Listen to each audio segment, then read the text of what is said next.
Assalamu alaikum mai sauraro, barka da kasancewa da wannan tasha tamu wato daga gani wanda muna fatan za ka danna wani subscribe sannan ka danna mana alama ƙara domin samun sababbin shirye-shiryen mu da zarar mun dora.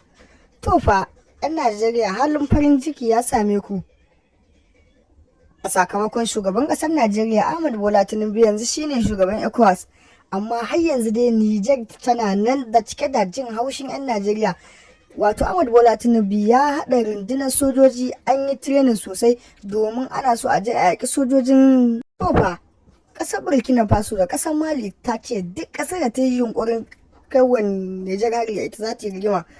Ƙasar Germany ta ce wa Nijar duk wanda aka bari ya saki ya taɓa tsohon shugaban ƙasar su Bazin, to fa ita ma fa da ita za a yi yaƙin. Wannan dai labari ne wanda ya ɗauki ɗimuwar ɗaukar hankali a shafukan sada zumunta. Ƙasashe daban-daban da sun samu wannan. Ƙasar Germany ta janye wa Nijar tallafin da take bata sakamakon an gano ƙasar Germany tana bawa Nijar wutar nefa da a yau kwana bakwai ya cika.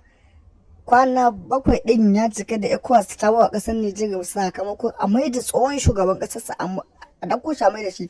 Yau kwana bakwai ta cika. A halin yanzu haka Nijar ta kulle duk wani airport ɗinta wajen saukar filin jirgi, ta kulle shi sakamakon tana jin tsoro ECOWAS za ta iya kai mata hari da sojojinta a kowane hali. Yanzu dai haka batun da ake ma yanzu Nijar ba hanya, ba shiga, ba fita. Yanzu Nijar ta kulle duk wata su kuma 'yan Najeriya abinda suke cewa shiya Baba Ahmad Bola Tinubu bai ba wa Najeriya cikakken abubuwan da ake so game da shugaban kasa ba, amma yana nema ya juya ya je ya tallafawa da kasa Nijar. Wannan dai zantuka ne mafi ɗaukan hankali a shafukan sada zumunta. Muna fatan za ka yi mana subscribe. Mun gode.